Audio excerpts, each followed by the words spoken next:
Welcome, everybody. You are on The Drive with Denise, and I am so thankful that you stopped by.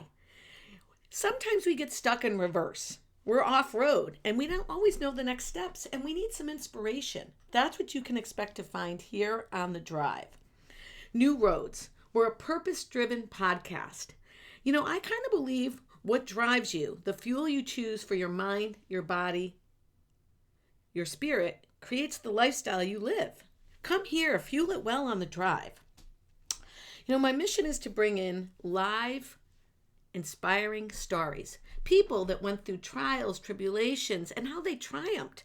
How they met new vistas, went around roadblocks, through obstacles, got where they needed to go. Planned and unplanned, right? From change makers, regional, local, national, entrepreneurs, creatives, people that have real stories. That's what you can expect to find here. I really believe that we are the most powerful. You're the most powerful person in your life. I'm the most powerful person in my life. What I believe is that we're in the driver's seat of our journey. And sometimes we forget that. We've got to shift gears from this overstimulated, chaotic, overstressed life and make choices about how to make our ride a little smoother. Not always easy, I'm for sure. Now, for some of you that used to tune into my old show that was live stream internet, it was about an hour. We are going to go to shorter learning formats. Science says, of course, now we're tweeting at 240 characters a minute, or a tweet, that learning formats, especially in corporate training, are going to like half an hour increments, 45-minute increments.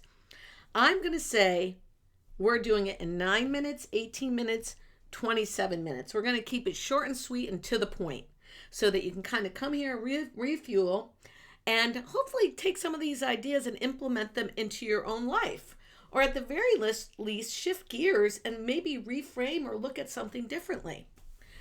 What I like to believe is that using my book, My Daily Drive, An Agenda for Your Mind, Body, Spirit, and Lifestyle, because I'm artistically trained, I like to think on paper. And this is a journaling or a practice that starts with 9 minutes a day. So that's kind of why I broke the show into increments of 9 minutes. Definitely an A-type personality if we're going to start to label ourselves, meaning I don't have a lot of time. I don't like to make a lot of time, but we need to. Self-care. I kind of call it like brushing your teeth. Can you imagine if you didn't brush your teeth for a few days? What would happen? Same thing. This is like the mental toothbrush. You got to go out and find things that inspire you. I'm big into education. I like online classes. I like to learn. I like to read. I like to take workshops and seminars and keep myself current. In the same way, every year I challenge myself with something that really scares me. Last year, it was paddleboard yoga. This year, it was stand-up comedy. I'm always trying to shift my mindset so that I don't get stuck in patterns of thought. Patterns of thought, the mind monkey chatter that can slow us down, get us off road. So one of the things that I like to say, and I'm going to carry it over from my prior show, is at the Daily Drive, we share cool ideas. We share what motivates us, resources, learn through each other, but we don't should on each other. SHOULD. I'm not going to should on you. Please don't should on me. But more importantly, don't should on yourself. That's the trick. And that's so hard because it's January and we should be paying off our credit card bills. We should be losing weight. We should be picking up the house because of, it's left disastrous after the holidays. We should be spending more time with our kids. We should. And then that just leads to major distraction. So what I like to do, instead of having resolutions, I like to call them intentions. Intentions are pretty powerful. Dream about maybe getting off the hamster wheel. Use this time to kind of drop back into yourself. All the energy you've been giving out this past year, especially during the holiday time. Hit the pause button and think about various areas of your life that you might want to change or improve or shift. So that road can be tricky, but you can reignite your curiosity no matter what's going on. Resolutions kind of set us up for an all or nothing, where an intention is more about the journey. Intentions align us, and they allow us to be a little bit more creative and aware and mindful about what we'd like to change. Conversely, resolutions maybe prod us to be perfect.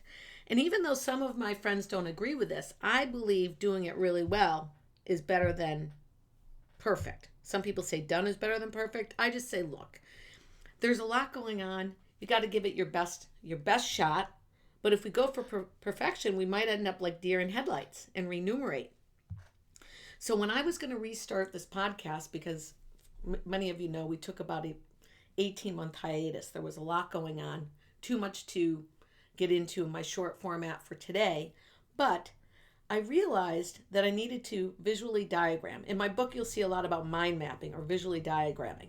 And there's science that also says that if you doodle something or you visually diagram it, it'll have more stickability. It's a commitment once you put it on paper. We know that, right? It's just a wish if it's in your mind, or a dream maybe. But sometimes when you write it down, it's more of an intention or a goal or something you're aspiring to.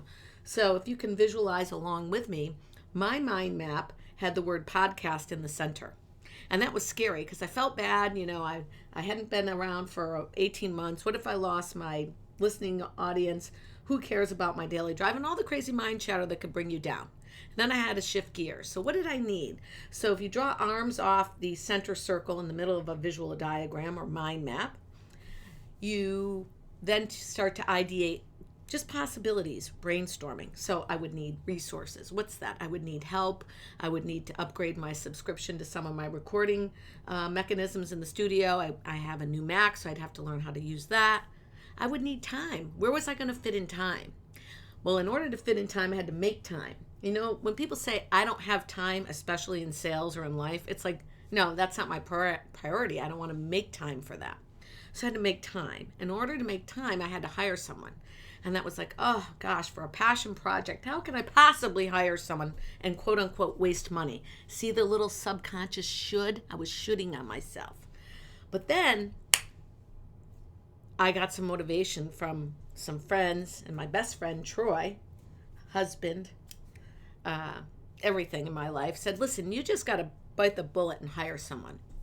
So, when you send that intention out there, I put a few emails out to close friends, and I found somebody that was returning to the workforce who had a power-packed background, perfect for me, and could understand me. So that's where the mind map started to grow. Check the box. Yes, started interviewing people, started hiring people, started formatting content, reconnected with people that I had been involved with prior to taking a hiatus for about 18 months. And here we are today on my daily drive. So, I believe that in just 9 minutes a day, you can kind of redefine your desires. You can map out your goals. You can set your intentions daily and kind of steer your energy. And then you have to let go of the attachment, right? It's kind of like the old adage. Once you place your order, let's say you're on Crate and Barrel, and you place your order, whether it be online or through the magazine or whatever, you wait for the stuff to come. You don't go back every day and replace the order because it didn't come yet. So there's some faith, of course, in the intention. There's some chance favors the prepared mind. So you can do all these mind maps and hope and wish, but you also have to put faith in action and get out there and do something about it. So the good news is, here on my daily drive, we're bringing on stories, people, places, and ideas that can move you forward. For today, all I want you to leave with this one thought is, how can I should on myself less today? How can I should on others less this week? And when I find myself dropping down into the should, can I just catch myself for a second and maybe change directions? Here on the daily drive, it's how you fuel your mind, your body, your spirit that creates the lifestyle you live. I hope that you will join me on social media, Instagram, Facebook, LinkedIn. Check out my websites, mydailydrive.com and denisedegrigli.com for more motivation, inspiration, sales strategies, and marketing to move you forward. There's a little bit of everything there. Together, friends, it's a road to success. Thanks for tuning in, and we'll see you on Fridays.